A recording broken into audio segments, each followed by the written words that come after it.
Assalamualaikum warahmatullahi taala wabarakatuh and good afternoon. Welcome to JIF 318 Quantum Mechanics. This is a 3-unit course, okay? I'm Dr. Sabah Bau from the Physics section, Pusat Pengajian Pendidikan Jarak Jauh, University Science Malaysia.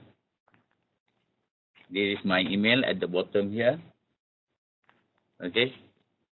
My email is now as _bau@hotmail.com. If you have any problem concerning this course, you want to ask question, you want to discuss anything, please contact me using my email address shown here at the bottom there. Okay. First, let us look at certain things here. Okay, let us look at the perancangan akademik or academic planner. Okay. This is for academic session 2016. Of course, on the front page, you have the video conferencing or Webex session. You can put the dates there. Okay.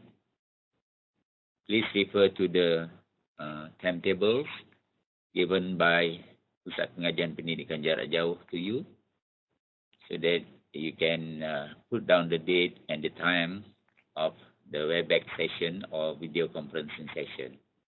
Okay, so that is an introduction to unit course. Okay, the lecture notes are based on Robert Scherer.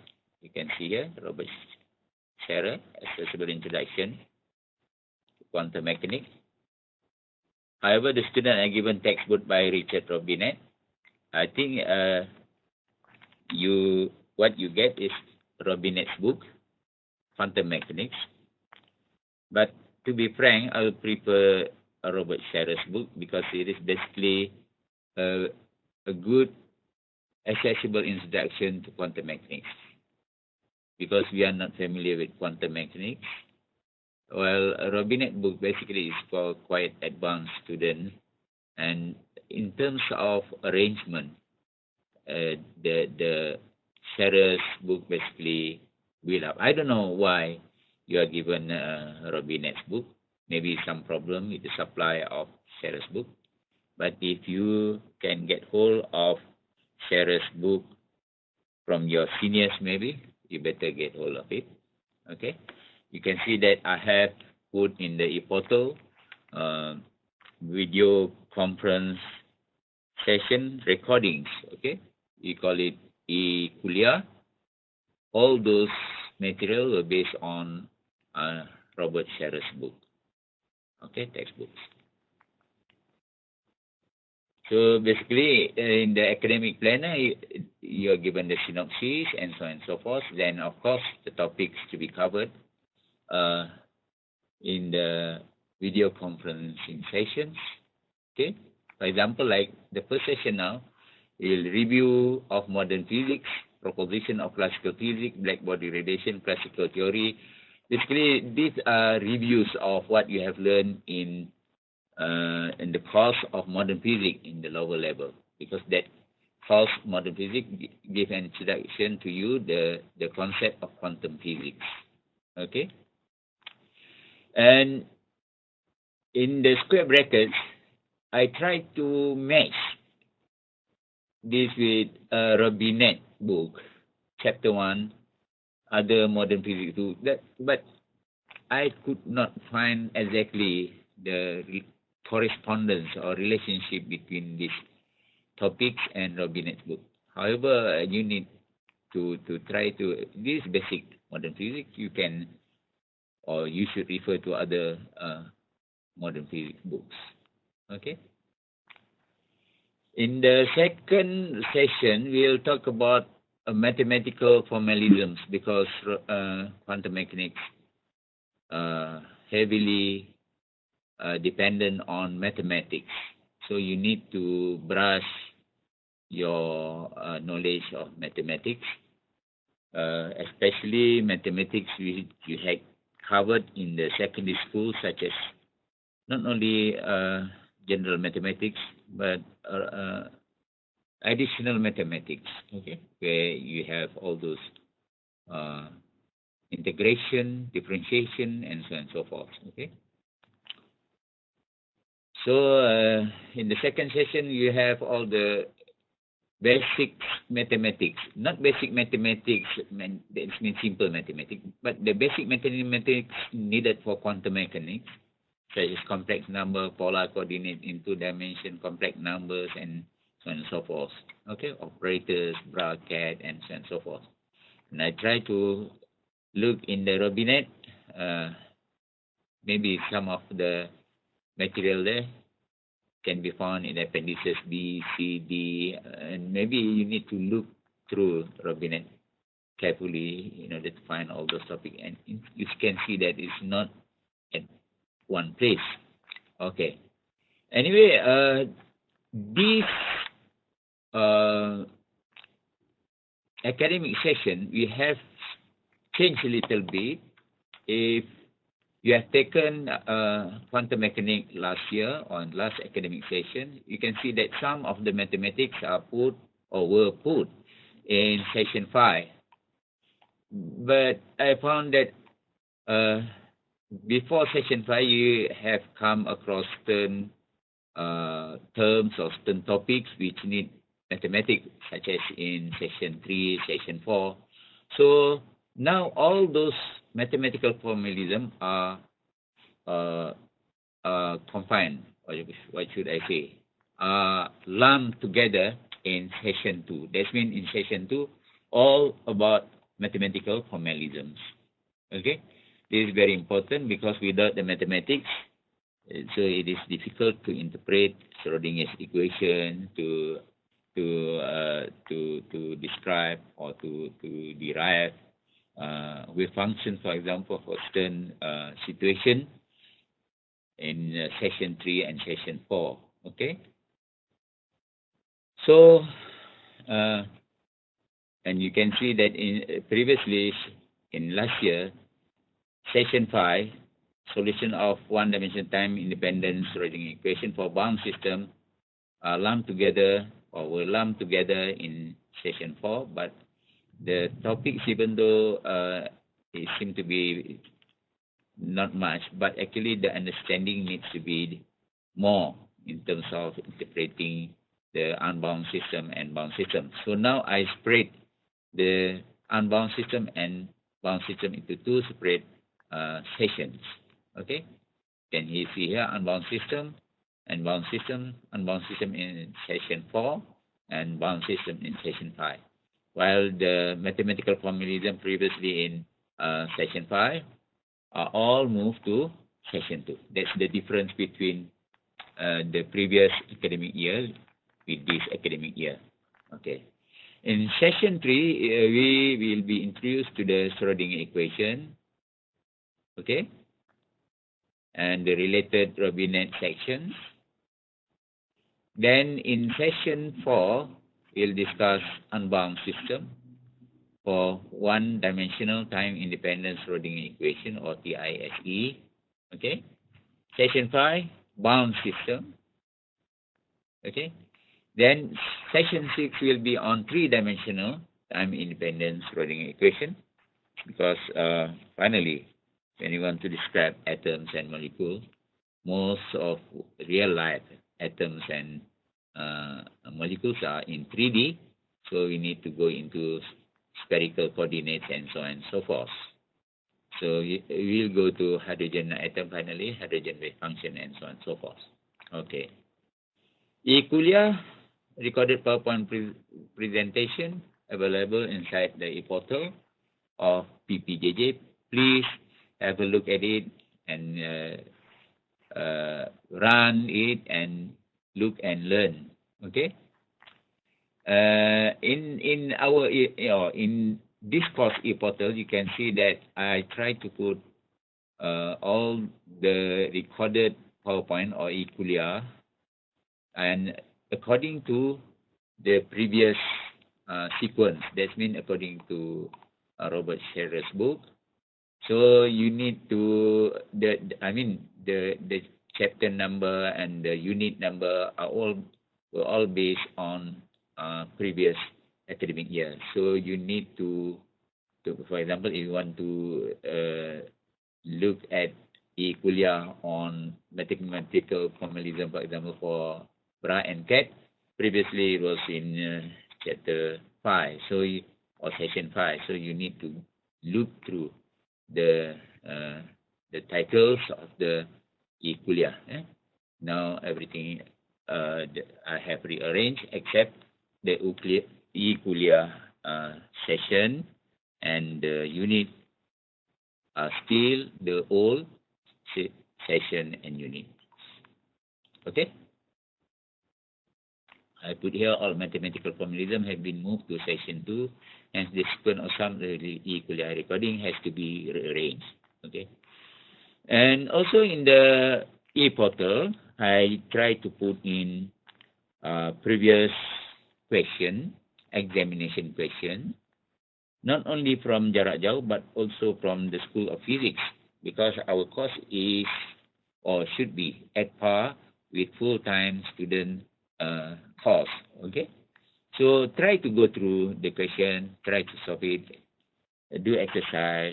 Okay, you need to spend some time doing exercises because to understand quantum mechanics, basically you need to do some exercises using real examination questions. Okay. Apart from that, there is a segment on stores. I call it store because I put everything or unwanted material for this academic year, such as recordings or whatever from the previous years into these stores. It is useful if you can go through it because basically it reflects the development or the pattern of lecture notes and the pattern of question for the previous years. So there are a lot of things in our e-portal which are helpful to you. Okay. I also include previous quantum mechanics what they call it modules. Okay. So look through them. Okay. Because since you are studying alone or most of the time in your free time, so I try to put in supporting material as much as possible in our e-portal. For this course, I have 2 assignments for you. Okay, the first assignment is already put in your e-portal. Please try to do it. I put many questions. I mean, not only 4 or 5 questions, because the most important thing, you can get exercises.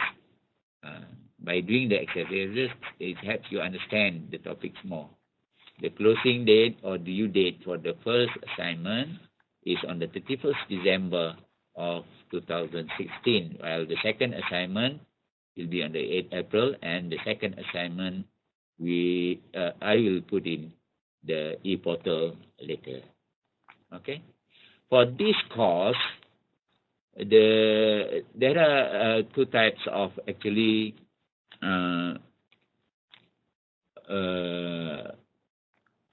how we grade you. We have final examination, 2 assignment, and 1 continuous examination or continuous assessment during the intensive course. Only 1 continuous examination is 20%. The 2 assignments, assignment 1 and assignment 2, contribute 10%, and the final examination will be 70%. For the final examination, the duration for the examination will be 3 hours. Okay. The other reference book which you can refer to is here. You can have a look at them and maybe use them to support your study. Okay.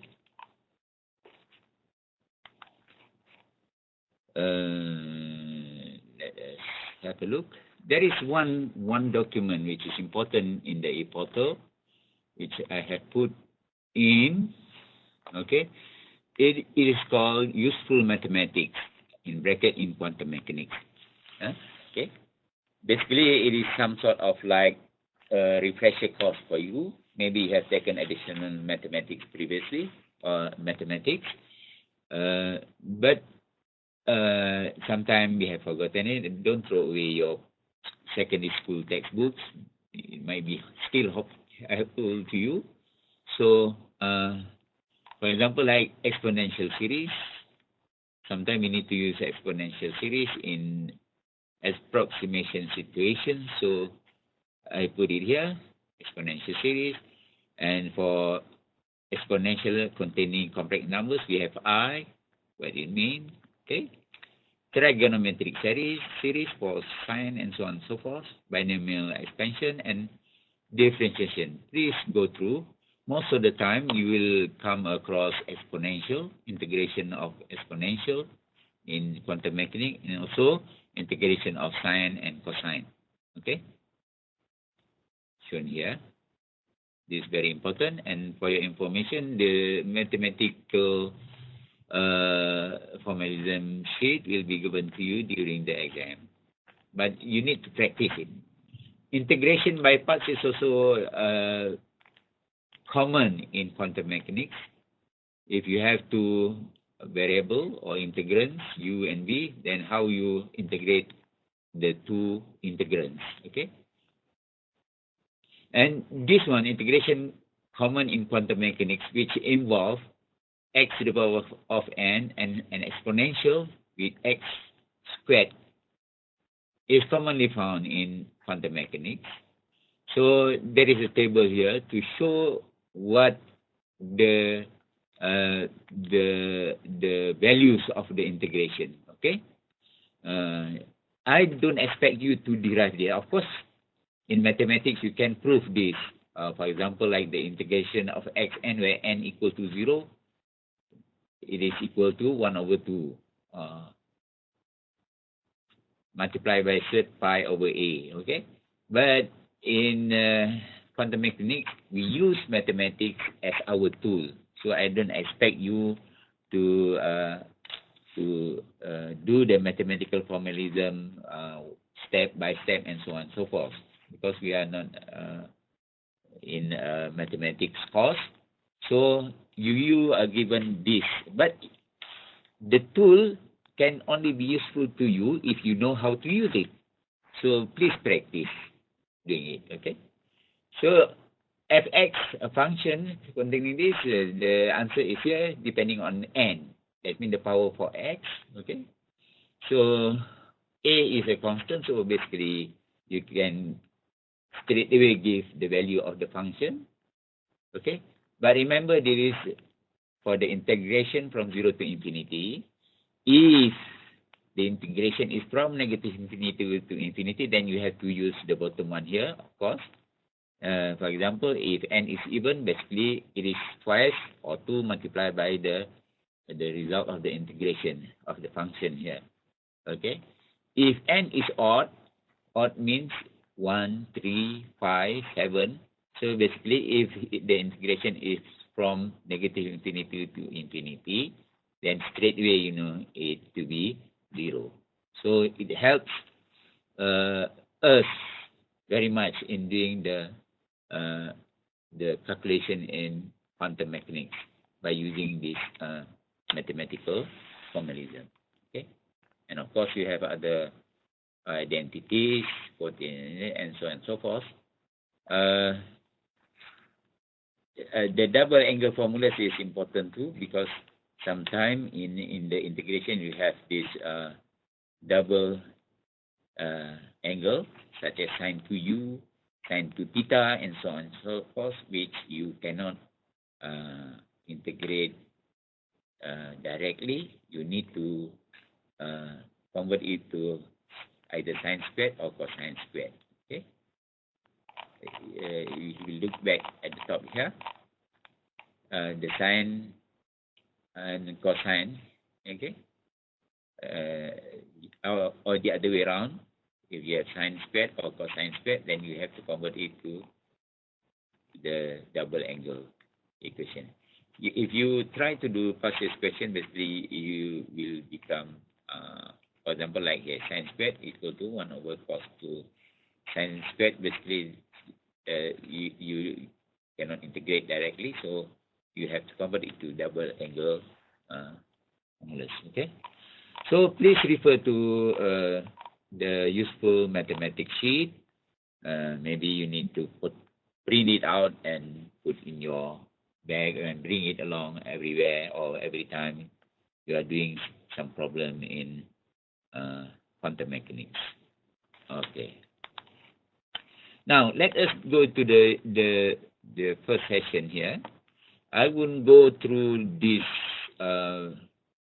all the way, because even for just a description of what the first session is all about, we have about 77 slides. Okay, so we'll just go briefly through the slide. If you have problem, then you contact me. Okay, please don't keep the problem with you. Please contact me so that I can enlighten you, inshallah. Okay, quantum mechanics is the gateway to modern physics. Okay, in what, year 2? I'm not sure. When did you learn quantum mechanics? Maybe in year 2. Okay, JIF what? Modern physics. You learn about quantum physics. Okay. So the perspective here basically just to give you a general idea the importance of quantum mechanics. Okay, classical mechanics is nearly 400 years, mostly depending on Newton laws. Okay, Newton's laws of gravitation, law of motion. Then in electricity magnetism, we have the other what do you call it? Principles and so on and so forth. Classical electromagnetism is about 100 years old. It means younger than classical mechanics. But exotic discoveries and theories for subatomic particles, when we say subatomic particles, that means particle inside an atom. Okay? What are particles inside an atom? Outside the nucleus, you have electron. Inside the nucleus, you have proton, you have neutron. And now, we have other particles inside proton and neutron. Okay? Cosmic rays and gluon and so on and so forth. We call it particle physics. Okay? Basically, these ideas of subatomic particles is just in the past few decades. Okay? Maybe now 100 years lah, because Röntgen and so on and so forth about 1900. Now we are already in the 2000 years. Okay. Atomic nuclear physics, particle physics, condensed matter physics are all based on quantum mechanics. That's why if you want to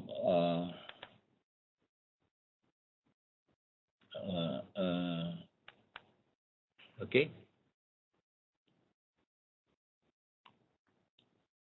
All the knowledge about atomic, nuclear inside the atom, okay? Particle physics inside the nuclear constituents, okay? And condensed matter physics, that means solid state physics, such as in electronics and so forth, are all depends on quantum mechanics. To large extent, the story of 20th century physics is the story of quantum mechanics. Now we are already in the 21st century. That means in the previous century, in 1900s, basically new discoveries in physics are all based on quantum mechanics. Okay, quantum mechanics requires a radical shift the way we view reality. Of course, it's troublesome to some of us.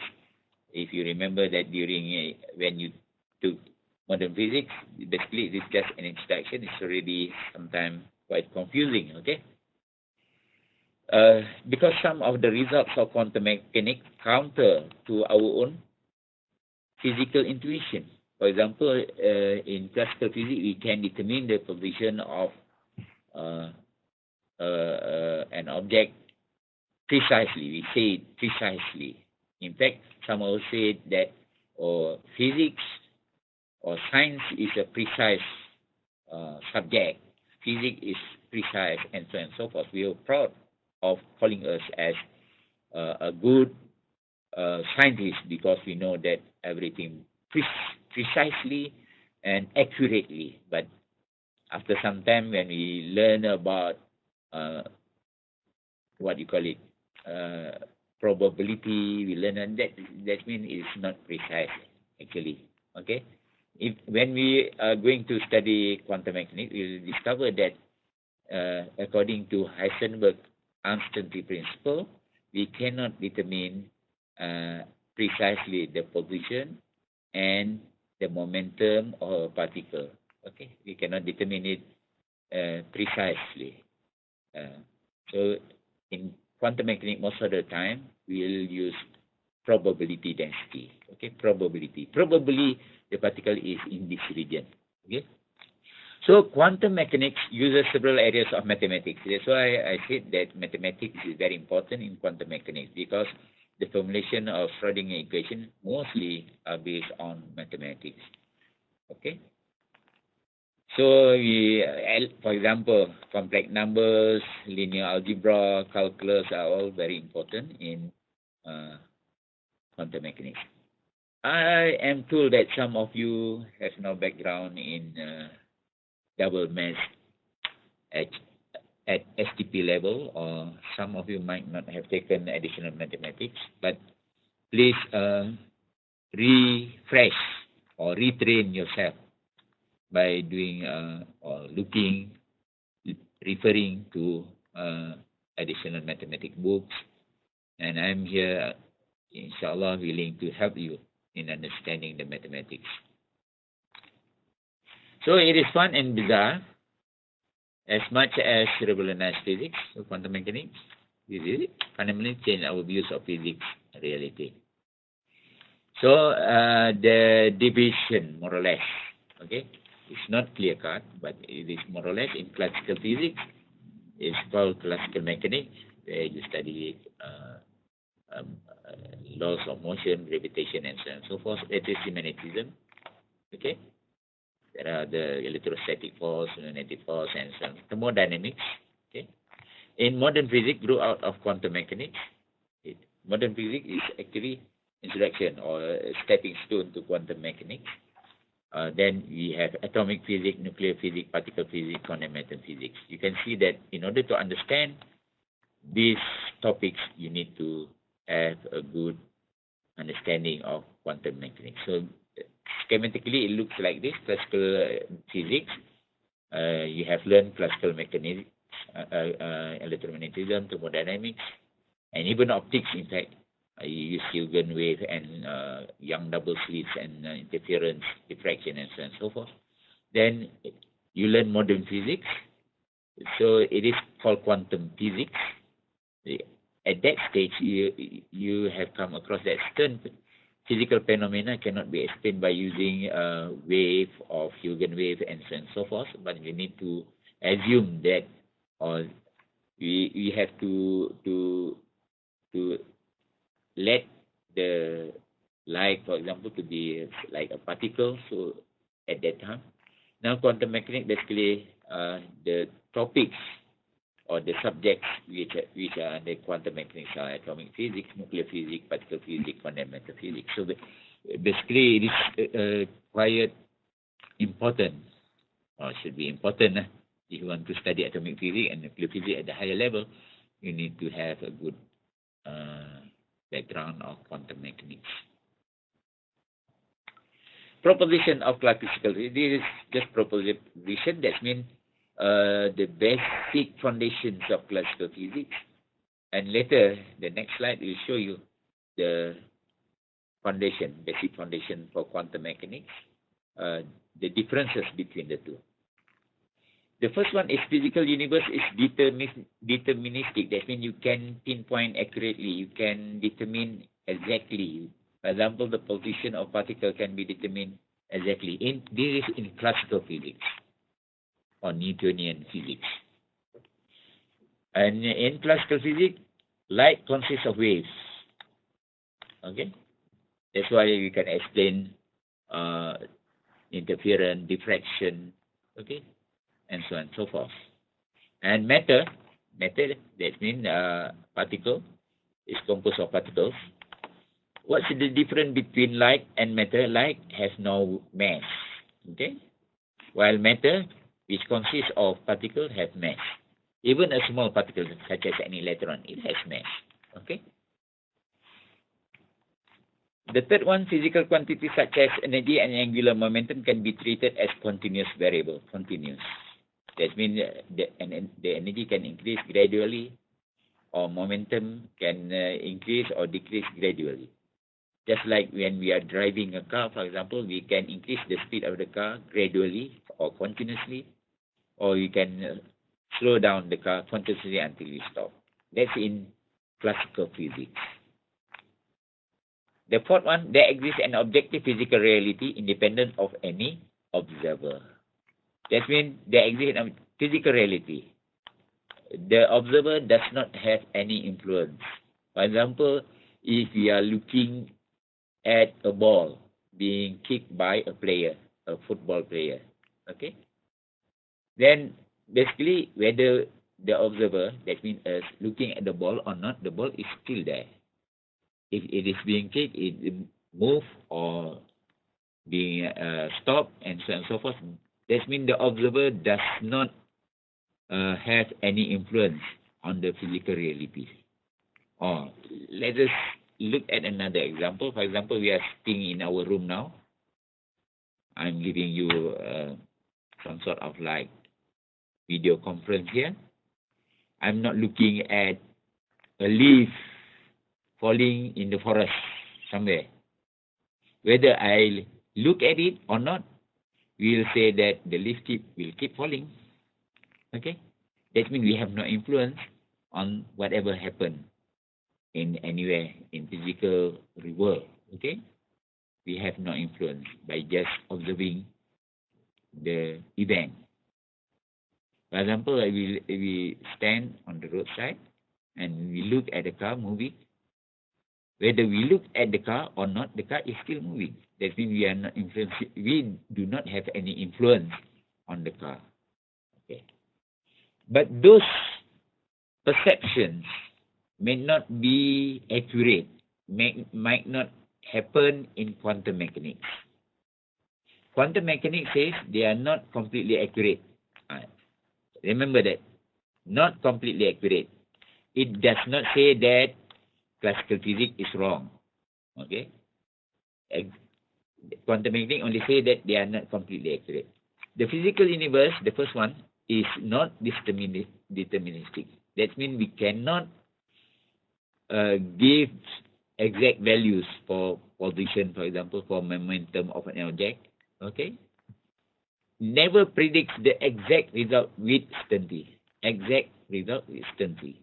That's why in physics we have uncertainty principle, or in quantum mechanics or quantum physics we have uncertainty principle. We are not exactly sure. Why? Later, the fourth proposition will help us understand that. Okay, and maybe in the modern physics course you have studied this. So in order to overcome the what you call it, the impossibility of determining an exact result instantly, we assign probabilities. Just like in mathematics, we have probabilities topic. That means the probability of the event occurring, for example, the values of the position of particle, or a moment, the values of the momentum of the particle. So we need probabilities. We can determine probabilities. The second one, both light and matter exhibit particles and wave property. This is what we call as wave-particle duality, which we had come across in modern physics. So light, which is massless, can act as a wave or a particle. Okay? The properties, particle or wave properties. The same thing later we'll discuss de Broglie's wavelength. Matters, that means particle, can also have particle and wave property. That means if light can undergoes interference, particle will also undergoes interference when it passes through double slit setup, okay, or diffraction or anything else, okay. The third one, some physical quantities are quantized. For example, such as energy, okay. In classical physics, we say that the energy speed can go up and go down continuously. But in quantum mechanics, some physical quantities, not all, some quantities are quantized. What is quantized? Basically, it has discrete values. Let's say certain values, 1, 2, 3. It cannot have a value in between the two discrete values. Okay? And this is proven in experiment. Okay. The fourth one, it appears that observer always affect the experiment. Okay. In quantum physics, when you want to observe about an electron, for example, I don't know whether we want to use microscope or certain other instrument. In order to observe the particle, we need to have light, for example. Otherwise, we cannot see it, like electromagnetic wave or anything. But those light or electromagnetic wave transmit or transfer energy to the particle, and that particle will not stay still at that location. Okay, that means by trying to observe a particle, you are actually applying energy to the particle, and the particle moves. So that means the act of observing a particle will affect the particle itself. That means we affect the experiment. We set up an experiment, we want to observe a particle, but actually you are affecting the experimental setup itself. So, in other words, we can say that the physical reality can only happen if we try to observe it. Otherwise, if we are not looking at it or we are not observing it, nothing will happen to that particle. Okay? So the observer always affects the experiment. So from this, even this four proposition, we can find that it's very difficult to understand what all of these quantum mechanic things are all about. Okay? Very difficult because it is not observed daily. In daily life, in macroscopic world, classical mechanics is okay. Okay, we can observe the car go, and it can accelerate, slow down continuously, and so on. But when you go to microscopic world, that means subatomic levels, then the quantum mechanics things or proposition here occurs. Okay. So some people might think, why would anyone believe in those ideas, these quantum mechanics ideas? Okay, why those propositions, for example, why we need to believe or accept those ideas?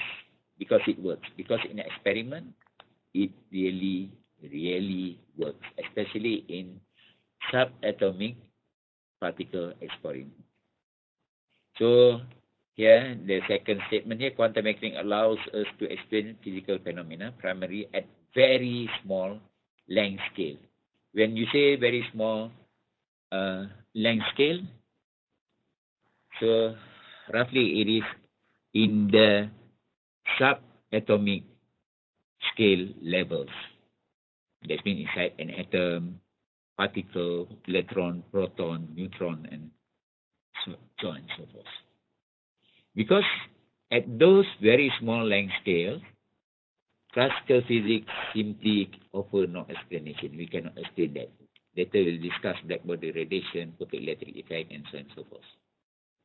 So finally, quantum theory ultimately prevailed because it agreed with experiments, and so on and so forth. These are the perspectives. To put you into the perspective, you are studying what we are going to study in this course, which might be counterintuitive or against what we have learned in classical physics, okay, Newtonian physics, optics, and so on and so forth. In each experiment below, physicists develop a classical theory to explain but fail to account correctly the experiment result. These three are basically the basic experiment which were introduced to you in modern physics: black body radiation, photoelectric effect, and Compton effect. Okay. So black body radiation, what is the problem? Okay, in classical physics, you can explain it using Kirchhoff law. Basically, a black body emitter or absorber. Basically, you can have what do you call it? A cavity like this with a small hole. If you shine a radiation through the hole, basically reflection occurs inside the cavity. At each reflection, some of the radiation will be absorbed. That's why you can see the thickness of the arrow here decreases. So the probability of the incident radiation to come out of the hole here is very slim, very small. So when you look at the setup, the hole basically is the most black, the blackest part of the whole experiment.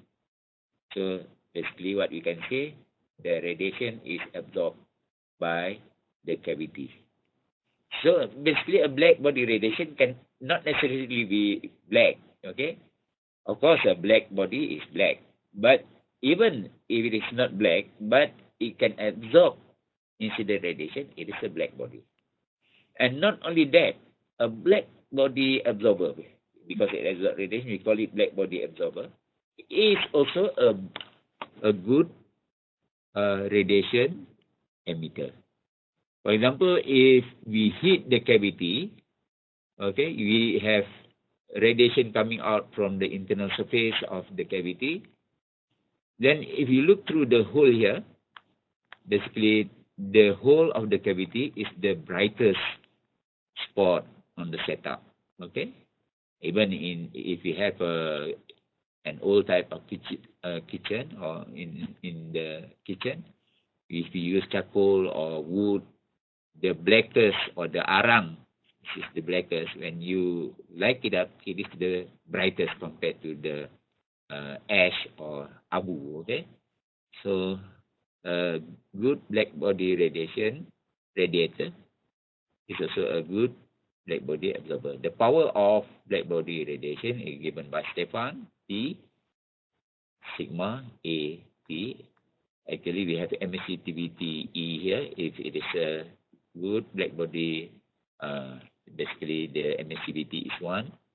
So basically, the total power of the radiation is directly proportional to the temperature to the power of 4. Okay. Okay, this is what we learn in thermodynamics or in thermal physics. Okay. Now, this is the spectrum of black body radiation. You can see that it goes up. I gave you two graphs here. Basically, the first one on the left, the horizontal axis is frequency in hertz, but in some books, especially in modern physics book, the x-axis is wavelength. The relationship is here, okay? Frequency is equal to c. C is the speed of light divided by lambda, which is the wavelength. And so in some book, the spectrum look like this. So please don't get mixed up, okay? As the temperature increases, this is the increasing temperature, okay? 1000 Kelvin, 1500, 2000. You can see that the peak of the black body spectrum shifted to the right towards higher frequency. But in some books, you can see that as the temperature increases, the wavelength decreases, the wavelength of the peak of the spectrum. So from this relationship, you can see that it is the frequency is inversely proportional to the wavelength. Okay, so please don't get mixed up. Okay. In classical physics, we have studied the spectrum and we have shown two obvious features.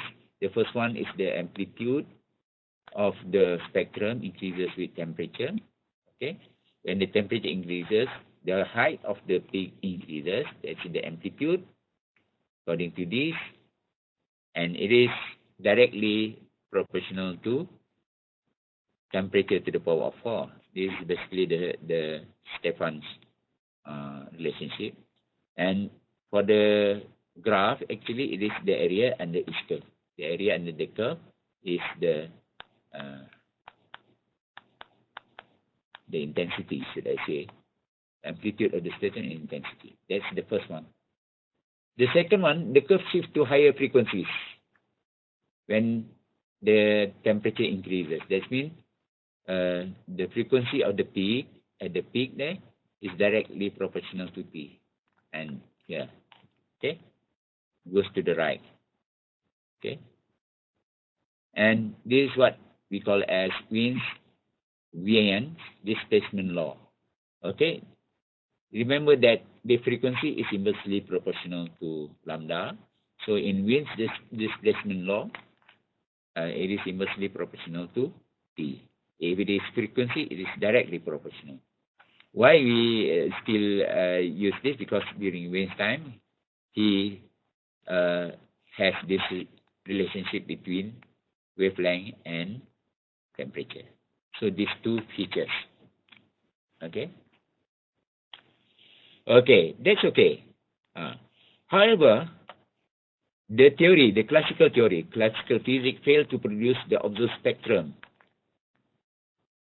Okay, it explains, for example, the increase in the height of the peak, the shift of the peak to the right, but the spectrum itself, that means you can see here the intensity, or here the row here, intensity or the density of the radiation increases from low energy or 0 to maximum, then goes down again.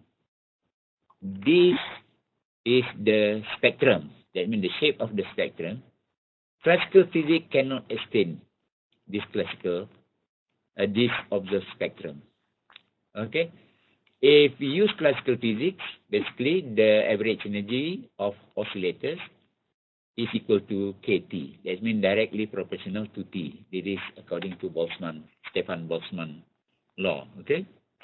Then we have number density of waves in this relationship. Then the total energy density, basically number of energy multiplied by the energy of an oscillator, we get this. And this was derived by Rayleigh-Jeans. We call it Rayleigh-Jeans formula. It is based on correct arguments from thermodynamics, that means from classical physics, but it does not work. What is meant by does not work? It does not really fit into the spectrum. The dashed line here is the Rayleigh-Jeans derivation formula. Okay, it fits the black body radiation at only a certain region at low frequency. When the frequency increases, you can see that it deviates from the actual spectrum. This is the actual black body spectrum observed from experiment. And again, on the right here, if you use wavelength, so basically this is the Rayleigh-Jeans formula. Okay, that it only fits at high wavelength or low frequency. High wavelength, low frequency, inversely proportional. Remember? Okay. So Rayleigh-Jeans formula is not a complete failure. It fits at low frequency and it agrees with observation at low frequency. It fails at high energy end of the spectrum, which the energy density increase with increasing frequency to infinity. This is what we call as ultraviolet catastrophe. Remember that at low frequency here we have visible, infrared first, then visible. Then towards higher frequency, we have ultraviolet. And of course, if you look at the electromagnetic energy spectrum, after that you have X-rays, gamma rays, and so on and so forth. Most of the spectrum is in infrared. What we see is only a small portion. Okay. That means towards high energy, we have ultraviolet, UV. And ultraviolet is dangerous to us.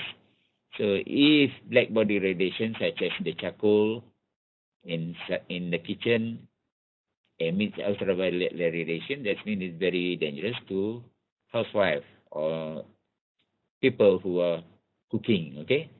But that does not happen in nature. That's how, with the grace of Allah subhanahu wa ta'ala or God, basically it goes up but goes down in ultraviolet region. So what we have is what call it, a radiation from black body radiation, which is mostly in infrared and visible region. But according to religion formula, it goes up and up. That means very high ultraviolet region in the formula of religion. So it cannot explain fully the behavior of the black body radiation. Okay. If we try Boltzmann distribution, we will end up with religion formula. So the breakthrough comes from Planck. Max Planck found the correct formula. And his idea, Max Planck idea, basically from the basis of quantum mechanics or quantum physics. Planck's idea was to modify the theory to make the mean energy of particle as a function of frequency. Remember that in Stefan Boltzmann formula, energy is directly proportional to temperature. But now Max Planck proposed an idea that the energy of particles as a function of frequency. Not only that, E could no longer, that means the energy of the radiation could no longer take arbitrary values, but only discrete multiples of frequency. Okay? So we have E equal to either 0 or h nu. This is the frequency. And h is, of course, the Planck constant, his name. Okay? 2h nu, 3h nu. You cannot have energy in between. So when Max Planck proposed this idea, there was an uproar in the physics community because people said, "Oh, how can this? You propose this? Energy should be continuous. It can increase, decrease continuously, and so on and so forth." Okay. And with that assumption, Max Planck cannot do normal integration because integration usually is for continuous curve. So we have to do summation, the summation sign here and he came up with this value for the mean energy, h nu divided by exponential h nu per kp and minus 1. Okay, and this is the formula to explain black body radiation. Okay, you can see the difference with religion formula.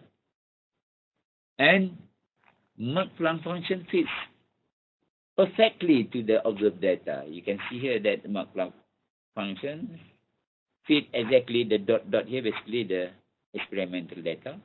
So people cannot say anything except that to accept Planck's hypothesis or Planck's proposals.